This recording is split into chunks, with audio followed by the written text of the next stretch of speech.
not about politics. It's about football. This is a simple game.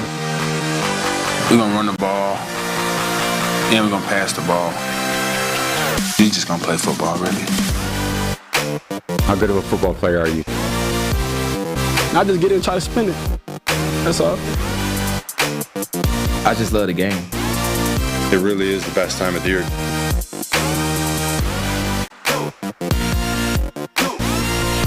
What's going on, everybody? Welcome back to It's Just Football. Trevor Sikkema Mike Renner here with you on the desk on a Monday morning to recap everything that we saw yesterday in Week 14 of the NFL. Mike, how are we feeling today, my friend? Feeling fantastic. There were a lot of meaningful games yesterday. Sure, indeed. Going through, we do the superlatives every week. There weren't a lot of the teams that are going to be picking really highly in the draft, they had the week off. So it was a lot of teams with playoff aspirations. So a big weekend of football. I feel like it was difficult in the best way to pick these four games and the superlatives that we went to because there were so many different ones to choose from outside of maybe the game that didn't make sense. I think there were two that we're going to get to that we're going to have a lot of fun with talking about this. What's up to everybody who is in the chat watching the show live? Appreciate you guys tuning in on a Monday. This is a really fun show where we go through a lot of our favorite performances, a lot of our favorite games that we watched from yesterday, tell you what matters most from all of those. From a playoff perspective, from a draft perspective, we also talk about what we want to talk about the most. And, of course, we'll get to a game that just didn't make a lot of sense. We're bringing back Tripper Skip this week,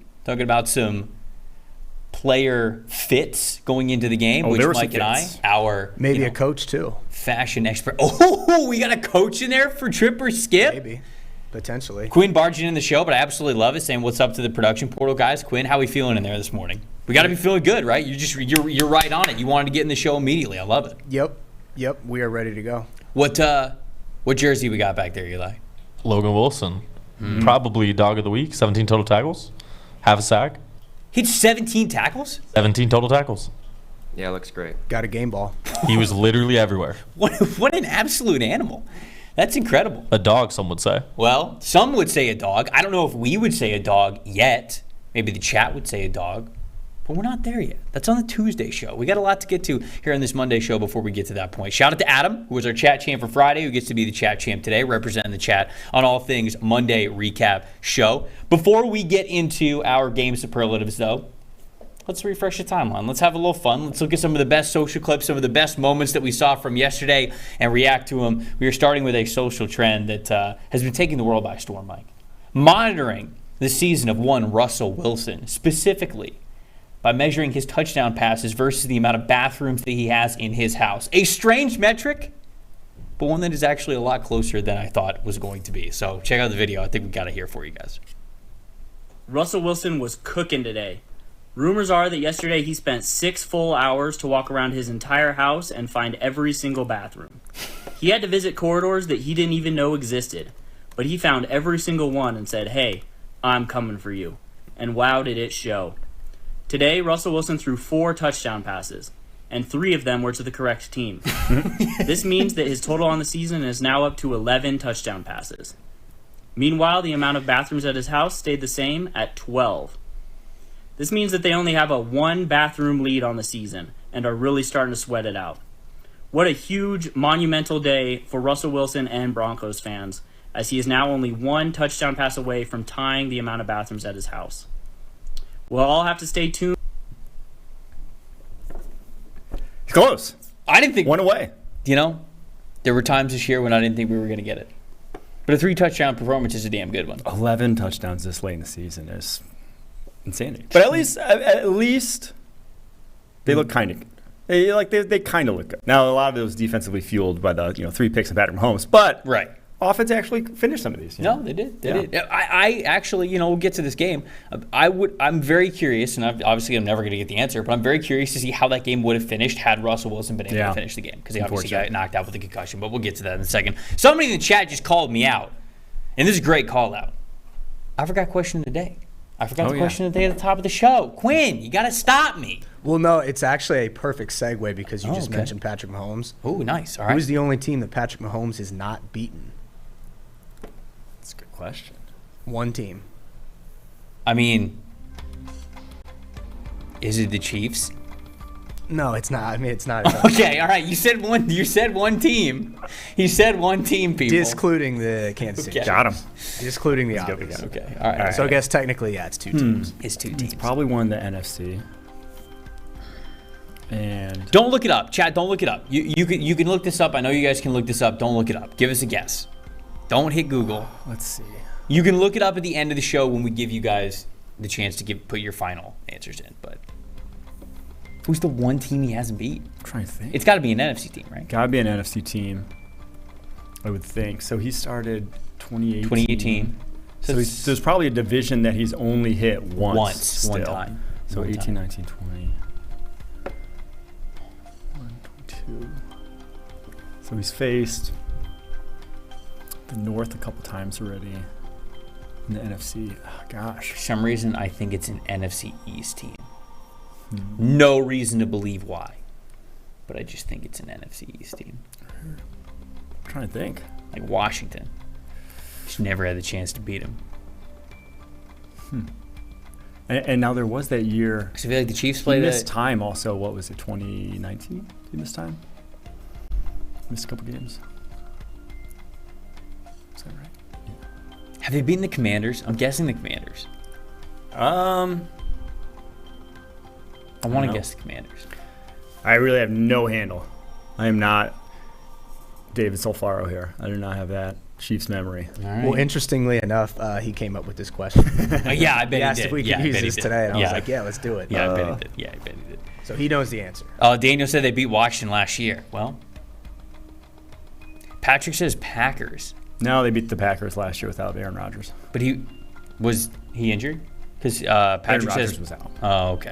Mahomes was injured the first time they played. Oh, okay. The Packers, or he played the Chiefs with him. Played the Packers. A lot of people are saying Seattle.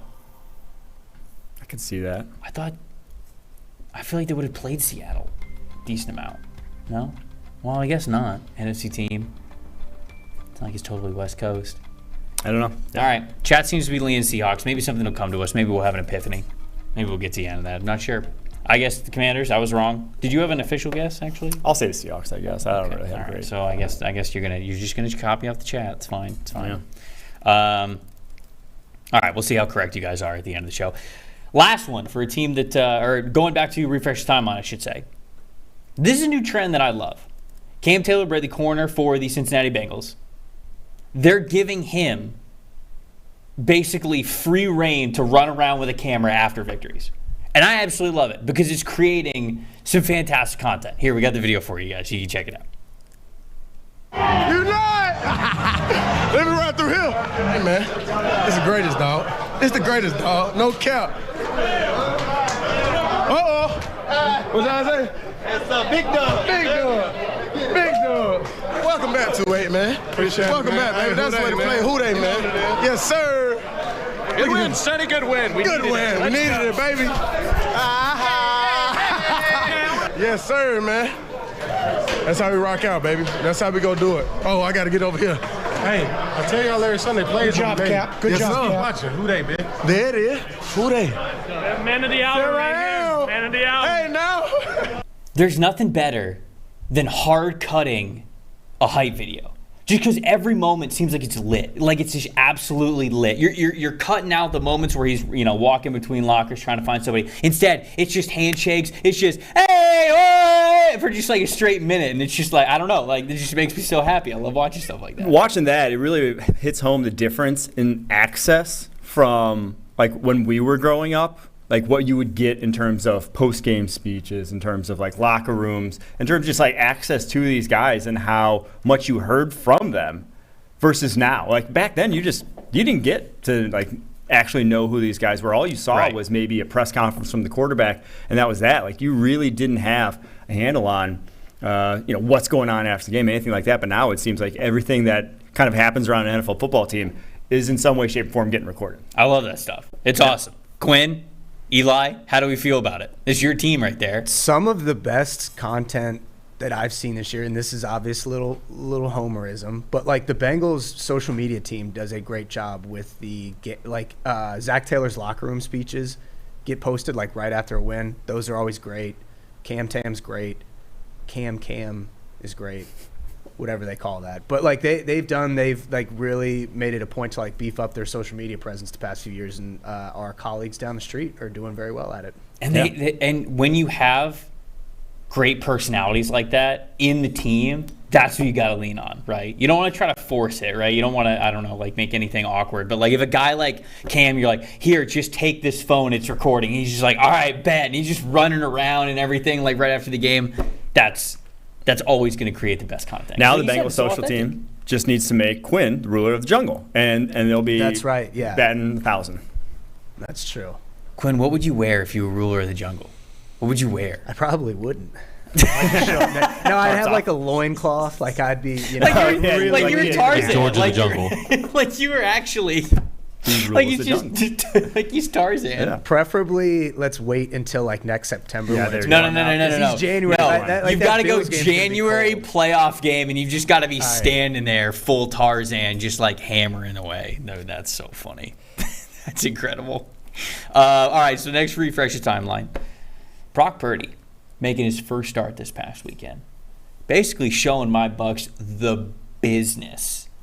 And you know it was a really cool moment? I think this was before the game. They were able to pan to his dad, who was in the crowd there to watch his first start, and it's just like the emotions. Y'all got to see this. The emotions from the game. Now this is pretty special to watch. Beautiful, man. Can you even imagine? I can't. Seriously. I mean, Tom Brady. That's so awesome. I know it's just like a little clip, little moment where they got him on camera, but it's like, think of everything that goes into being a professional, not just football player, professional anything, and a parent of that kid. Just all the early mornings, all the trips to these games, all the extra practices, the everything, and then to like get to see your kid live out their dream, man. It's an awesome moment. Also because 8 months ago, it was no sure thing that he was even going to be on a football team, right? 100%. You know, he was, by a lot of accounts, a UDFA, and obviously being Mr. Irrelevant is as close as you can get to a UDFA in terms of his draft projection, and going to where he went with 2 quarterbacks already in the fold. You're thinking, you know, he may not even make a roster here, maybe a practice squad guy at best. And to start not only, and to win against Tom Brady the way he did, I would, if I was a father. I'm not. If I was, I'd probably get choked up too. I don't know how that feels, but it's probably pretty sick. Yeah, no, it's an awesome feeling. We got one more Brock Purdy clip. This one, well, I'll just play it, and then we can react to it as we're watching it. It's vintage Brock Purdy at this point, I think, is probably the way that we're going to talk about it. So he gets a rushing touchdown, and then, whoa, come on, George, come on.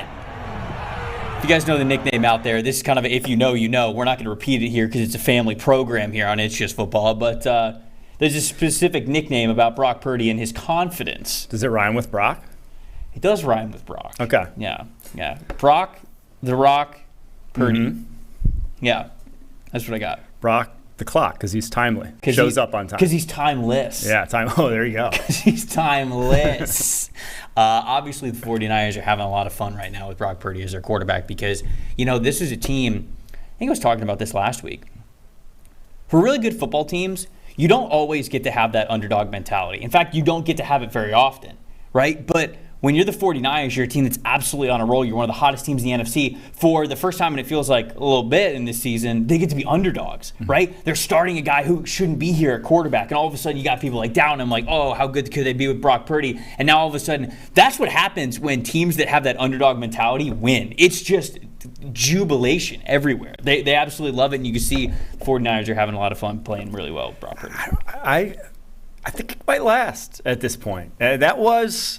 That's not an easy defense to go against by any means if you're a rookie quarterback. And yeah, he had a pretty rough INT that got called back by penalty. And it was far from like a perfect performance by any means, but the team's so good around him that the biggest thing is just like, can he perform under pressure? Because if there's one weakness to this team, it's the offensive line, interior offensive line. Like he's going to see some heat and definitely saw some heat even still in this game. Can he not lose you games? And I think the answer to that question through 2 weeks or 2 games of seeing him is a resounding, I don't think he's going to lose you games. We're going to get to more of the details in that San Francisco 49ers versus Tampa Bay Buccaneers game as we get through our game superlatives. We start every week, Mike, with the game that we want to talk about most. So when we go back to the full schedule, any game is open. What game do you want to talk about most here on the desk? I would like to talk about the Dolphins at the Chargers because, one, it featured one of the most hot button debates in terms of Tua versus Justin Herbert. Fifth and sixth overall picks back from the 2020 draft. But also because it's two teams fighting for their playoff lives right now. Dolphins, obviously, we're still in the mix for the AFC East. Maybe taking a little step back in that, regard with the loss here. But the Chargers, they lost that game. That might have been it. Going to 6-7, their playoff hopes may have been dashed. But Justin Herbert shows up. Tua is the one getting called the accurate quarterback this year. 87.0 adjusted completion percentage, no turnover-worthy plays, as precise a performance as we've seen from Justin Herbert all season. Still a little, dink and dunky in that offense. That's just always going to be the case. I don't think we're going to see that change anytime soon, but he was, on as can be. And to me, the bigger storyline here, though, was not Herbert versus Tua. To me, it was Staley versus McDaniel. Staley put on a clinic defensively in terms of what they did. You look at last week against the 49ers for the Miami Dolphins, I thought there were far more plays to be made in the field, and I was actually worried about Tua. His performance was actually poor in my eyes in terms of what he did. There just weren't options here for him in this game. Brandon Staley, this Chargers defense showed the F up for one of the first times all season and really put it all out there in terms of the game plan, their ability to get it after Tua, and stay with these obviously 4-3 wide receivers that the Dolphins throw out. So hats off to him. He got the better in this coaching battle. Yeah, I mean, this is the game that I want to talk about the most as well. This is the one that had the most on the line. This is what people, to quote Blades of Glory, it's what got the people going. Mm-hmm. It felt like it is this matchup, and it was Sunday Night Football for a reason. I thought Justin Herbert had another fantastic game, and I do say another fantastic game because he's been playing fantastic for most of this season, given the circumstances that he has, especially the offensive line really letting him down. It feels like week after week he's dealing with pressure, but he's putting the ball exactly where it needs to go, even with wide receivers who can't separate. There's a lot of things that are wrong with the Chargers offense, and Justin Herbert seems to be mitigating a lot of those things. So my hat is off to him. He gets a well-deserved win this year, and a big one that was on prime time. But if I flip it over to the defensive side of the ball, what you were kind of talking about there, Tua in this game, 48.3 passing grade, which is the worst of his season. He had one big-time throw, one turnover-worthy play, was 10 for 28, had a 45.8 adjusted completion percentage. But the part of the bottom is what I want to highlight here. I saw this note from Deontay Lee, used to work for PFF, now he works for The Athletic. Phenomenal football writer that all of you should be following. He talked about how what he was viewing in that game, he saw the Chargers doing what Dan Quinn likes to do, is what he said, and that is play pressure on early downs. Single high, man coverage looks, and then when it comes to third down, get creative with how you rotate then into two deep looks. So all of a sudden, on those third down, those money down situations, you are forcing the quarterback to really adjust as things are going on. They may think that pressure is going to be there because that's what they saw in the early downs, but then they're rotating to something that's dropping guys a little bit more into coverage. So you see those percentages there, only 45% two high looks on the early downs versus almost 65%, 63% when it came to those third downs.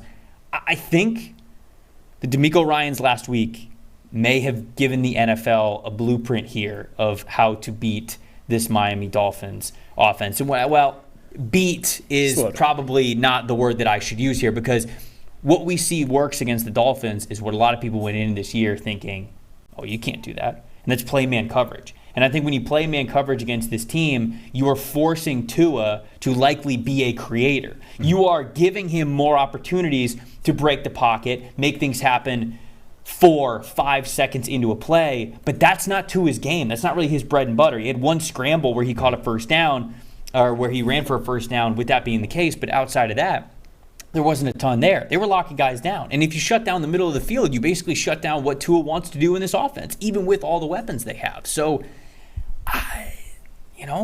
Dolphins play the Bills next week.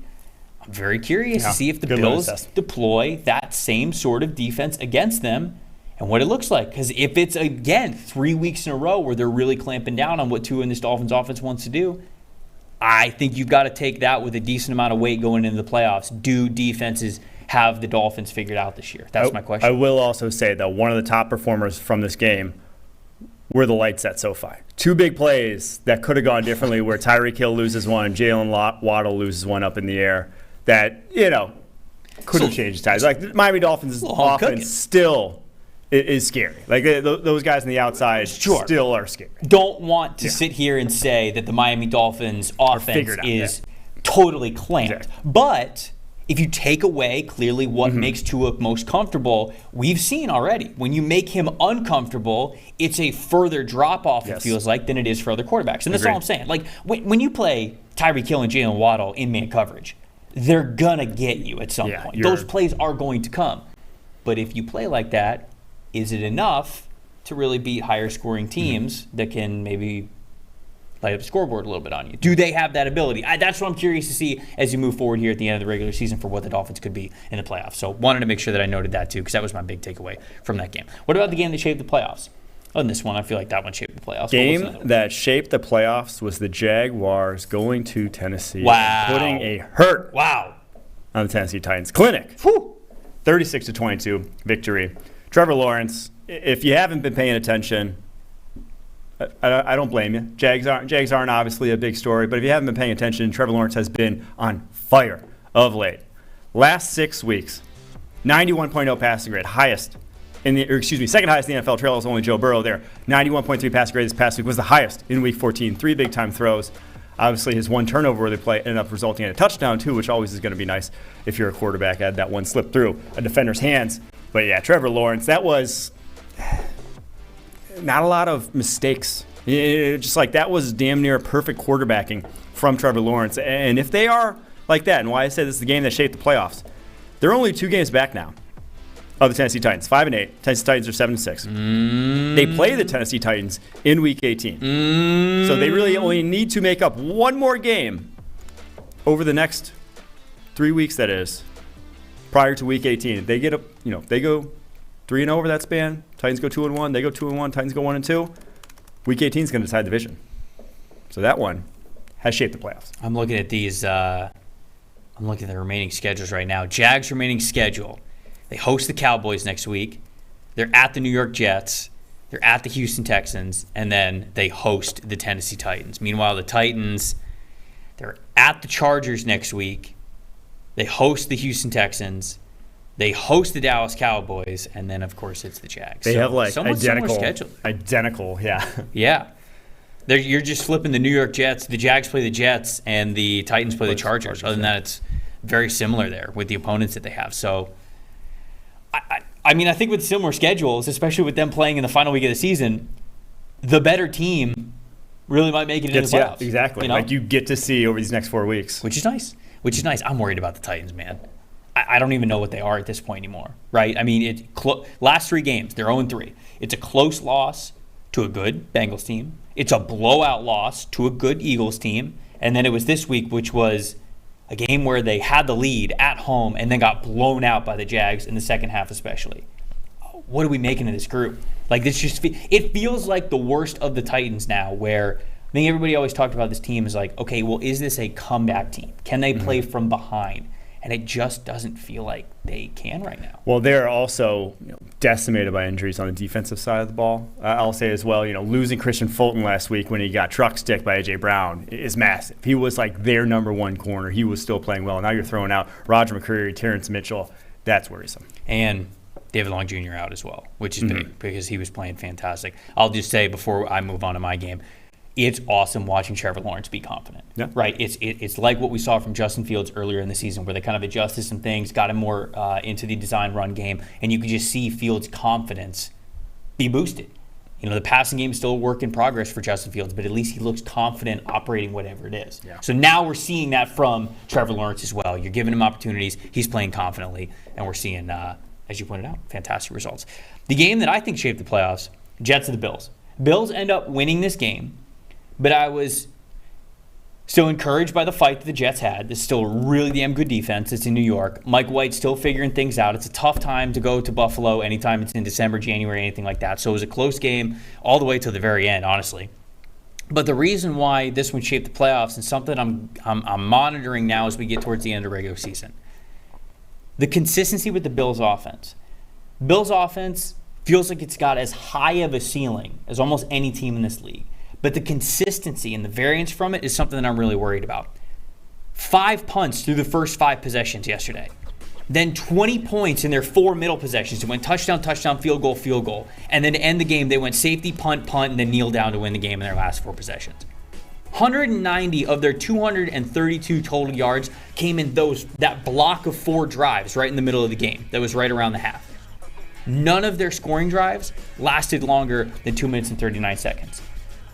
I'm worried that this team can be consistent enough and control the football enough to keep the ball out of the hands of better teams, better quarterbacks. Because when they get into the playoffs, they're going to be facing Joe Burrow. They're going to be facing Patrick Mahomes. They're going to be facing, hopefully, the Ravens when they get Lamar Jackson back, right? One of these teams, maybe multiple of these teams, they're going to be playing throughout their playoff road.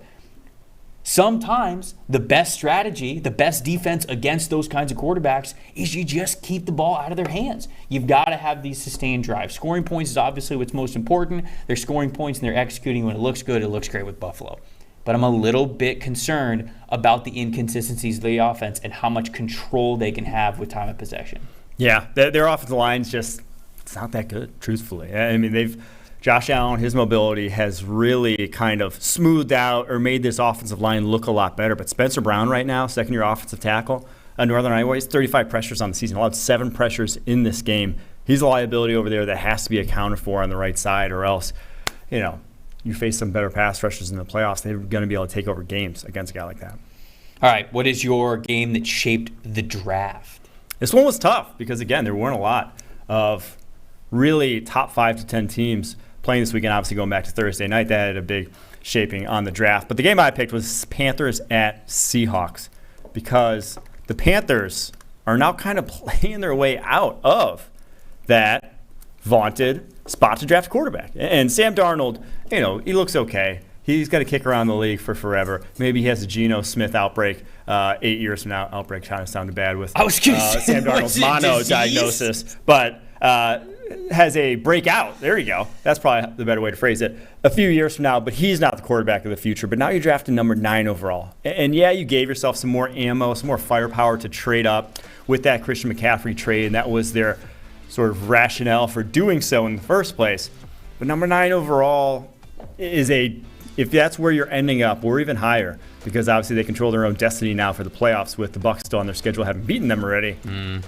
1 game behind them. But if you end up in the playoffs with this roster, it's one of the worst things you could do, truthfully, in terms of the rebuild, starting that off on the right foot. So the Carolina Panthers may be putting themselves back in quarterback purgatory, which you hate to see. My hat is off to Steve Wilks. Incredible job taking over, right? Remember, Steve Wilks is the guy who got a head coaching shot in Arizona and was hardly even a shot because he gets fired after 1 year in a situation that was bad.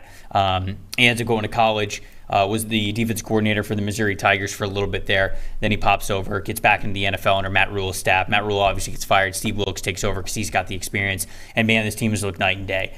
If I have learned anything this NFL season, it is more wood on the fire, if you will, that teams take the identity of their head coach. I believe that wholeheartedly, and I believe that that's what's happening with the Carolina Panthers right now. That's why they're playing better, because they're playing for Steve Wilks, and obviously he's a guy that they believe in. The remaining Panthers schedule, we got them hosting the Pittsburgh Steelers.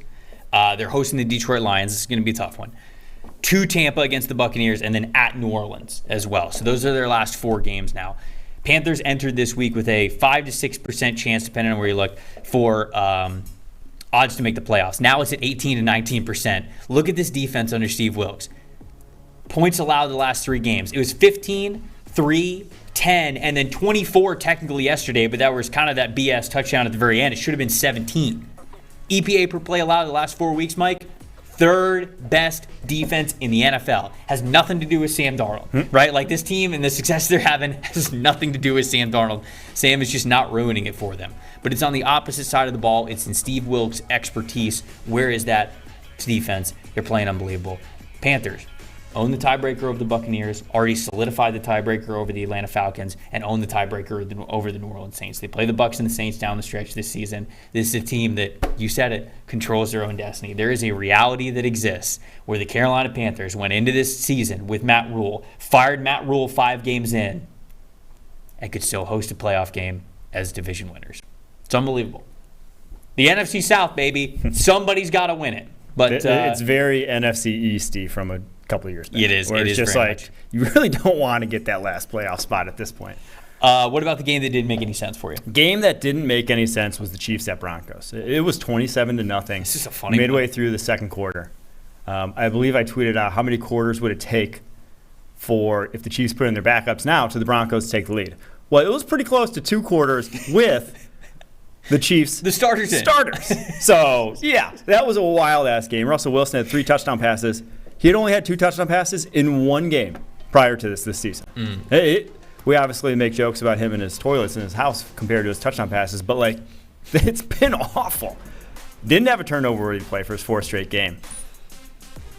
The Broncos looked – that's like what the Broncos – what everyone kind of expected them to look like this season. Like, that game, we thought that's just what they'd look like. You know, like that was going to be most games for them. They'd be able to put a point to the scoreboard. Jerry Jeudy scores 3 touchdowns. We thought they had the receiving core to do so. No, it hasn't turned out, but – maybe a glimmer of hope, maybe a sliver to keep some jobs there. Maybe not, though. I don't know how sustainable this is for the Broncos. I think in ways you're right. I mean, certainly they looked like a team that you wanted them to look like, but outside of Russell Wilson, who led the team in rushing yards with 57, the next leading rusher was Latavius Murray. He had 32 yards. Marlon Mack had 15 yards. Marlon Mack was also the second leading receiver on the team because of that 66-yard catch and run that he had. I don't know how sustainable this is. I don't really think that it is, but again, it's just kind of where the Broncos are this season. So, yeah, I guess it was cool to see them play well for a little bit. I don't really hold a lot of weight to it. The game that didn't make sense for me was the Dallas Cowboys having to go 98 yards at home in their last drive just to beat the Houston Texans. I did not think that that's what was going to happen this past Sunday. And it didn't make sense in a lot of ways, but something that I do think that is a little bit of a takeaway here outside of just the wackiness of that game. Texas played really hard. I do want to shout out Lovie Smith and how he had those guys fighting really hard. Jalen Petrie probably had his best game of his career so far in his rookie season, which was great to see as well. Things went well for the Texans. Got very creative on offense with how they used multiple quarterbacks in this game. But on the flip side, now the result has happened. Now the Texans did fall short. They didn't pick up that win. I'm a little concerned about Dak Prescott going into the postseason down the stretch here. Since Week 7, he's only had 1 game where he didn't have a turnover-worthy play. He's thrown 5 turnover-worthy plays in the last 3 games. 4.1 turnover-worthy play percentage, which is a bottom 10 number for eligible quarterbacks in the NFL that have played enough snaps, thrown enough passes. It just seems to be he's putting the ball in harm's way a little bit more than what we're comfortable with here. And he's flirting. He's flirting with disaster. And if Dak goes into the postseason with this, even though the Cowboys have a good roster, even though the Cowboys are a really good team, we see week in and week out. If you lose that turnover battle, anything can happen. You could lose to teams that are a lot worse than you. And so even though I don't think the NFC is that strong, Dak's got to take care of the football. So it's a little bit concerning for me, seeing those numbers with his turnover-worthy plays. Yeah, Dak really just below average. Like he really has not been himself. Obviously, injury maybe playing a factor in that to a degree, but like he's not going out there and really winning them games. I'll say when they win games, it feels like because the entire offense humming, because the O-line's playing well, because the running game's humming. It's not, Dak really led us back this season, which in the NFC playoffs, not that that's going to be necessary, but I think it is when you're playing someone like the Philadelphia Eagles or even the San Francisco 49ers coming up. So, tad bit worrisome. All right, outside of the superlatives that we had there, any performances, any games that you really want to touch on here? Yeah, I do want to go back to Brock Purdy. Of course. And that 49ers game because yeah, absolute blowout. But have to give him a shout out for this. Under pressure on the day. 7 of 8 for 109 yards and 2 touchdowns. 86.9 passing grade under pressure. 11 pressure dropbacks. That is not a rookie. That's not what you expect. And now he did start 4 years at Iowa State. He did start 4 years at Iowa State behind a bad offensive line. This ain't his first rodeo, but man, that is impressive to see from anyone, let alone a rookie. So Brock Purdy, hats off to him. It's fun. It's just been fun to watch. I mean, it's fun to watch a quarterback with nothing to lose playing like Purdy is. BCB, as they call him. Look, hats off to him. He beat a terrible Bucs team. The best coaching staff in the NFL put an absolute hurting on what I think is probably the worst coaching staff in the NFL. So, Result, really, when you say it like that, probably not too shocking, but 35-7.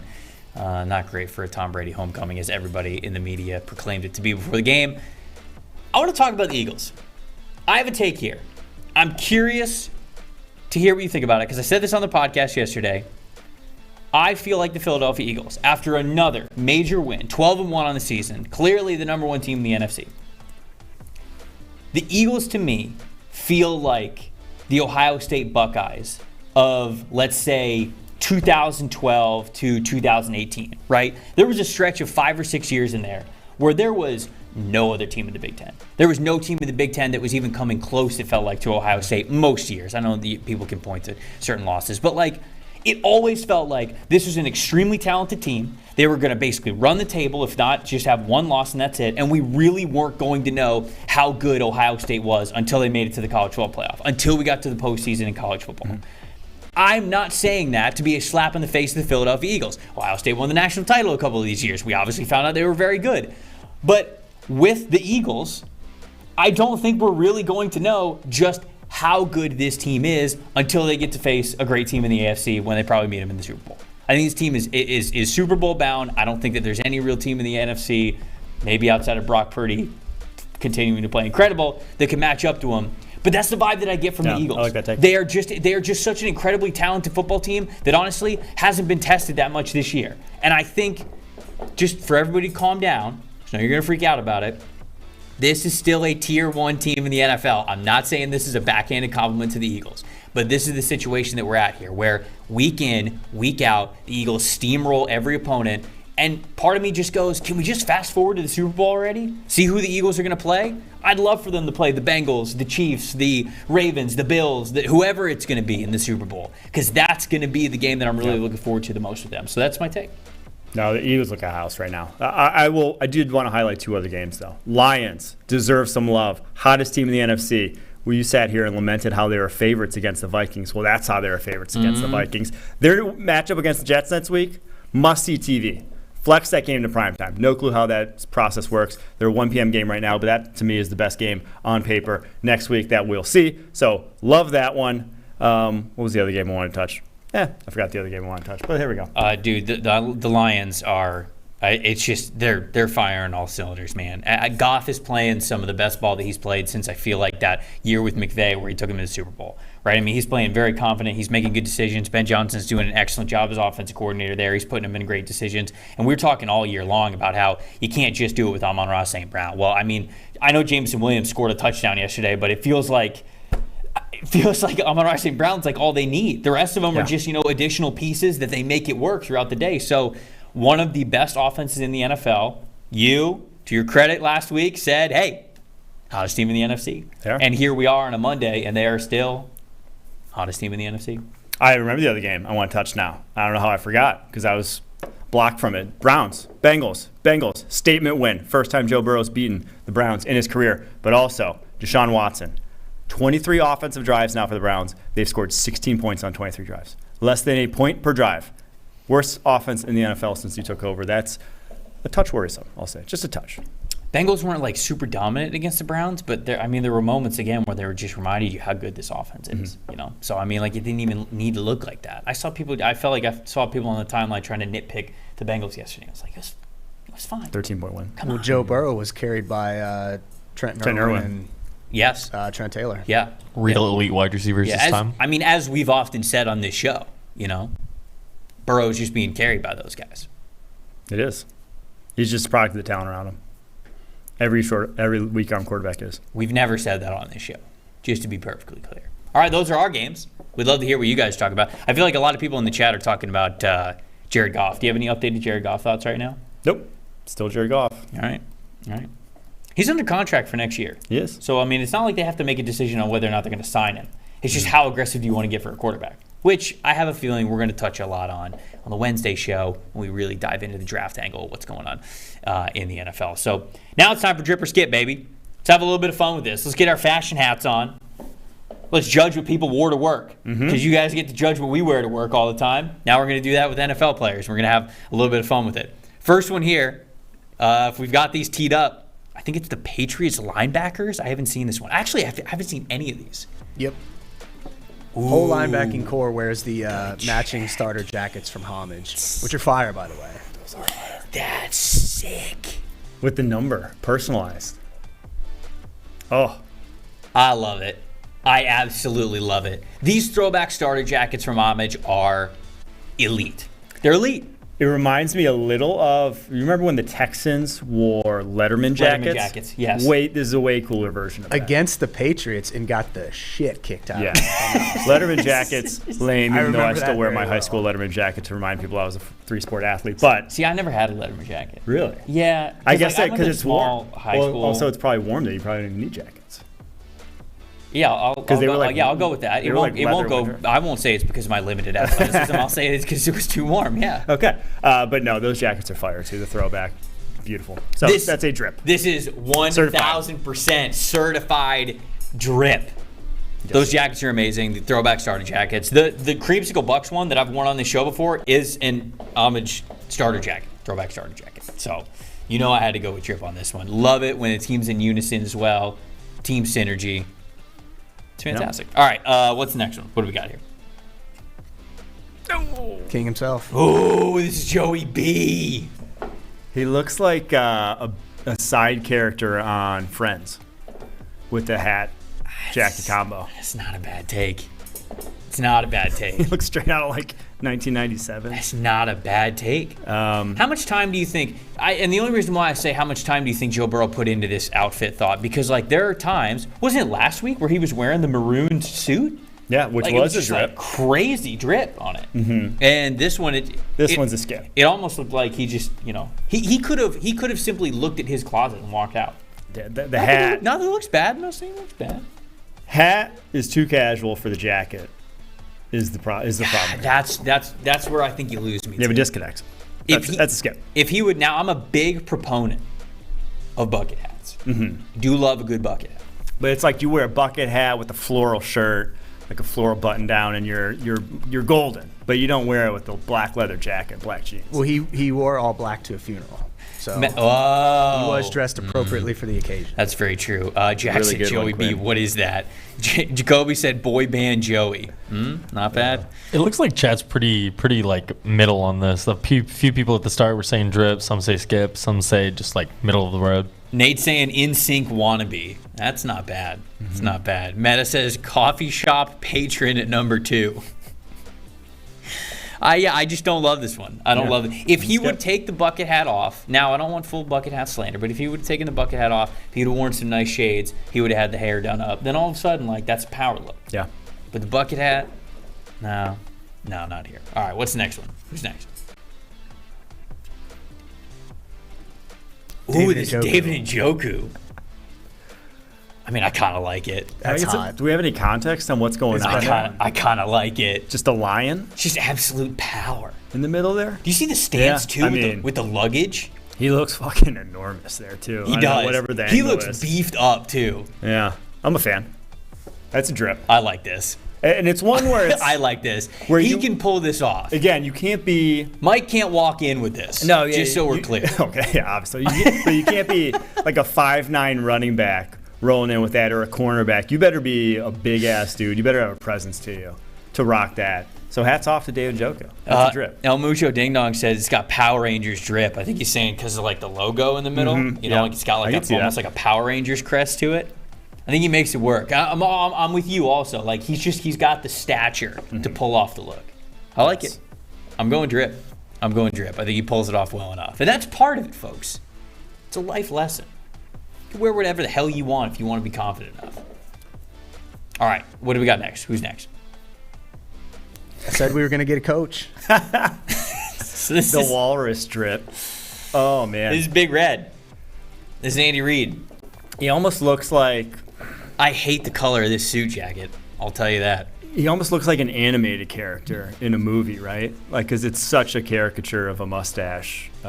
He's getting close to in the Dr. formal Roboto, combo. right? So, for Andy Reid, I mean, it's not his usual Hawaiian shirt, which are always drips. I got to go skip for this, Andy. A little too buttoned up. You can show a little life.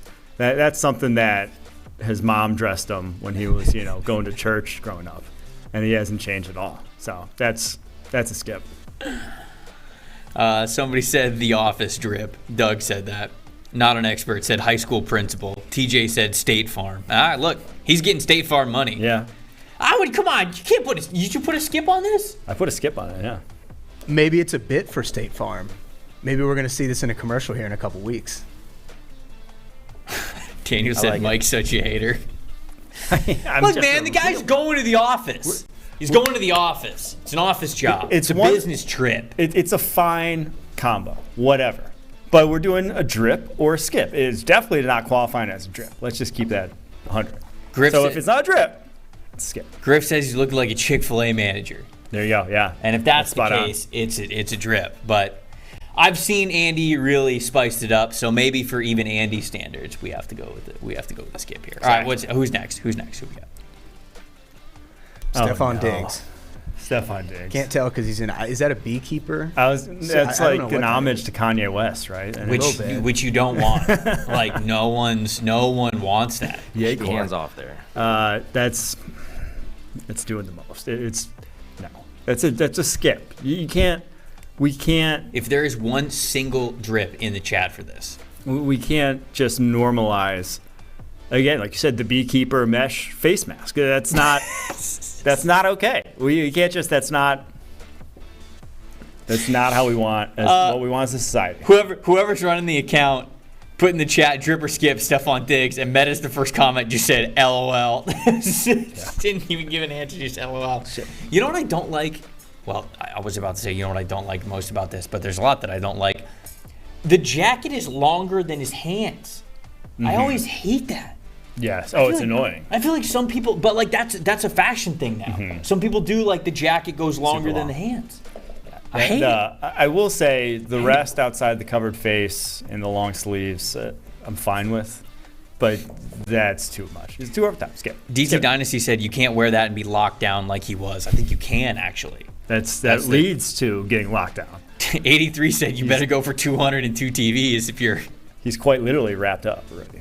See, wow, man, he was already covered before he walked in. Exactly. Before he walked into the stadium. That's just a bad omen. Can't be doing that. All right, that was a definite skip from us. What do we got? I think we got 3 more. Yep, Travis Homer. Next. Is this a backwards? I think this is supposed to be some sort of anime. Thing, but I don't know. Anime. Well, I see the anime stuff on the pants, and people are wearing the anime pants now, and I won't hate on it. I watched anime a decent amount when I was growing up. Don't watch it a ton anymore, but I'll respect it. I'm a big DBZ guy, so I can respect anime. I was not. Is he wearing the hood on the front? I think it's just a ski jacket, right? So I think that's just the part that covers your face. It just looks too big up there. Yeah, he's suffocating. He hates it right now. Like he can't be comfortable in that. It's a skip. It just is. You know what though? It's a drip for me. Okay. Because the colors work. I like up top paired with the shoes, paired with the accent in the pants, but it's like dark pants primarily. You get the pops of purple. He's also rocking the hardest briefcase I've ever seen a football player rock. Like that is. Do you mean like actually hard? Yeah, that's a hard case briefcase that a lawyer walks into a law firm with and goes about his job. Like that's a wild lawyer too, because exactly. I bet that probably costs close to $10K. DT Dynasty said anime. Okay. We're here for football. I don't know. I was petitioning the show to be it's just anime, so just so you guys are ready for it. Drew said nice briefcase. Trill said it's big drip Trav. See, Big Stoey saying, is the hood in the front? I don't know. I need answers here. Yeah, people are saying what the anime show is, so it's a specific thing, which I'm not going to hate them on. I'll give him a drip for it. You're giving him a skip. I'm giving I like the SSX tricky shout out. That's exactly that's what it's. Ooh, that is a good shout out. Okay, what's Marvin Jones is next, I believe. Oh yeah, give me the drip. Give me the drip there. Ooh. Oh wow. Ooh. This is the easiest drip. That's one of the best fits we've seen all year.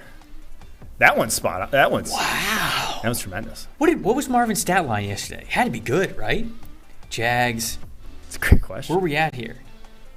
1 catch, 22 yards. No. Would not have thought that would be the case with that fit. No way, Marvin. Trevor, feed your man. That's one of the best fits we've seen all year. That is absolutely one of the best fits. I love the dark colored backpack to go with the lighter colored suit. That's great. And I'm not a hat guy myself. I don't think but he it's pulls something it off. necessary. Come on. But he really it pulled the fit together. He's absolutely pulling it off. Hopeful Lions fan says album cover vibes. That's what, I was going to say, it almost looks like he's going to like a music award show, you know? And that he's performing at the music award show. That's what that looks like right there. Yeah, that's good. Overwhelming drip from the chat. Yeah, I mean, it has to be. If anybody was saying skip. El Mucho, Ding Dong gave it El Mucho drip. we love that seal. Not everybody gets the El Mucho drip, but El Mucho high bar. Had to give it. Okay, what's the last one here? Tom Brady? I don't even know what Tom Brady wore pregame. Oh, no. Is this better or worse than Burrows, though? Let's be honest. That's midlife crisis. Let's be honest, though. Is this better or worse than Burrows? I got a new girlfriend, and I'm letting her dress me. Dude, that is. It's also my kids are with my wife. Watched some TikTok influencers and bought what they were hawking. You know, like he looks like a Hello Fellow Kids right there. That's just a 45-year-old man. He does. Can really not be going looks that. Like, how do you do, Fellow Kids? Trev, it goes back to what you said. It's more about the personality, right? Like if anybody else that we had shown was wearing that, I'd probably be like, yeah, that's a drip. But because it's on a 45-year-old man, it's like that's a skip. I don't hate the whole fit. I love Tommy too. I don't hate the whole fit. The shoes, kind of where you lose me a little bit here. It's chunky. Blurry, but they're just like they look big. They just chunky, like you said, like, they look chunky. I don't know. I can't get down with it. Hopeful Lions fan said looks like he's auditioning for 8 Mile too. Come on. He's 16 Mile. Is that part of the Brady line? If so, scrap it. Let's go look at the Brady line. There's no way he's wearing anything that's not Brady part line? of the Brady apparel, right? I would hope so. Come on. Yeah, I mean, you got to be your own walking advertisement. Yeah, I mean, it probably is. Well, maybe not after. Isn't his whole thing, isn't it like a yoga line though? And those look like combat boots. Like I don't know if you're exactly rolling up to yoga class wearing combat boots, but maybe you're. Oh wait, I think I see the exact sweatshirt right now. Maybe the Con Fleece Big 12 is what he's wearing. How much is it? How much is it? $95. That's not like that's not bad. Yeah, I thought it'd be like $195 $195. To be honest. Well, Quinn, maybe he's wearing combat boots because he was going to war. If that's the case, then I fucking love that. Is his duffel bag camo too? It sure looks like. Well, I don't know. I can't see. Yeah, it. which duffel bag? Isn't the one that he's holding in his left hand? What do you mean? See anything? Yeah, I can't see. Oh my God. Okay. Thanks, John Cena. Appreciate it. Yeah, and he's got a black beanie on his website too. Oh, that's definitely all Brady. It's all Brady apparel. There's no way he's wearing anything other than Brady apparel. Wait, is it the beanie with the bill in it? With the hat, with a little hat bill? No. Oh, okay. Those are the worst. Oh, I had one of those when I was in like 7th grade. Okay, that's fair. If you had it between 2000 and 2010, you aren't. Yeah, it wasn't cringy. Yeah, I think I wore it through middle school, and I thought it was just like the coolest shit. You just probably you listened to some punk music, Hell some yeah, little baby. emo, and then you wore hats like emo that. forever. That's it. Emo forever. Mike knows what I'm talking about. Were you an emo? No, kid? God no. Where's all my fellow emo people in the chat? I need to hear from my fellow emo people who grew up with some emo music and who still bang it on their Spotify to this day. All right, that's it for us this week, or not this week. we are still showing up, but that's it for us for Drip or Skip this week. I should have said. Let's get people out of here talking about Monday Night Football. Mm-hmm. Got the New England Patriots versus the Arizona Cardinals. Talking spread, talking total, talking player prop. Who you got in this one? I got the Patriots to cover as 1.5-point favorites. Yeah, they're going across country. Who cares? Their defense, I trust to shut down Cliff Kingsbury-led offense. And then when that's the case, I'll go under 43.5 as well. And I will go under Kyler Murray. I believe it was 33 or 35.5 rushing yards on this game. So that's where my money's being spent. Okay, I got Arizona plus 1.5. I agree. Did you say over? I said under. No, I got over. I'm going over 43.5. And then for my prop, I got DeAndre Hopkins over 6.5 receptions. So you got an under. You're playing the under on a lot of these. I'm playing the overs. Maybe I just want to see some high-flying point scoring. I don't blame you. Wow, look at this. We got people in the chat. Griff, Meta, Stoey, they're all out on emo music. But then we've got Matt. Matt and Patrick. GT as well. Big on the emo. 83 said, imagine Mike on a My Chemical Romance concert in 2006. Would have been electric. Look at James out here asking Alexandria, we came as Romans. It's extremely my shit when I was in high school. Let's go, baby. I'm going to listen to it on my walk back home. What are you going to say to that, Mike? Enjoy yourself. We need to put together It's Just Football playlist. Oh, for the fans. Oh, for like playoff tailgates? For whatever you want. It's gonna be like it's gonna be the most random music selections ever. That's fine. Not the hottest tailgate party there. My tailgates are all just classic rock. Only classic rock at tailgates. Yeah, you keep it pretty solid with classic rock. Yeah, it is a lot of classic rock stuff. What's the answer to the question of the day before we get out of here? Here, we'll read it first. Only team that Patrick Mahomes has never defeated. Chiefs obviously don't count. Is it Seahawks? Is that the final answer? Let me change it. Let me change mine. Let's see. Let me think. I'll go. Don't think too hard. I'm thinking. Okay, I'll go too hard. I'm not just thinking hard. I'm thinking too hard. Seahawks, sure. Chat. It is the Seahawks. Okay, there we go. Yep. Dave also pointed out when he sent us this question, he's only 27 years old, and he's beat almost everybody. I think they play next year too, so he might be 28 and have defeated. They play in a couple weeks. Oh, okay, there you go. Do they really? Yeah. Well, a couple weeks could be next year technically. September 24th. Shit. Tough. Close. Tough. You were close. You were very close. Do we have a chat champ for the day? Yes, chat champ is Griff Gambino. I had my favorite one-liner, and it was the Tom Brady dripper skip. He said, post-divorce Tinder profile picture. Ooh. Good job, Griff. I don't like that you don't like emo music, but I do love that you were involved in the chat today and giving us some fantastic one-liners. Thank you guys so much for watching the show live. We appreciate you so much. As I said earlier, we are not done for the week today. We got a full week set shows up for you. Coming up, very excited for tomorrow. It's Dogs of the Week. You guys know that. But there also might be a very special guest joining us on the show. Perhaps even for the Dogs of the Week. Oh! I know it is. That's all I'm going to say. But I will say, if you were a fan of Mike's old podcast, you should probably tune in tomorrow because it's going to be a lot of fun. Appreciate you guys watching the show. I'm Trevor Sikkema. That is Mike Renner. For everybody in the production portal, thank you guys so much for watching. It's Just Football. We'll see you right here, same time tomorrow. See you guys then. It's not about politics, it's about football. This is a simple game. We're going to run the ball, and we're going to pass the ball. We're just going to play football, really. How good of a football player are you? Not just get in and try to spin it. That's all.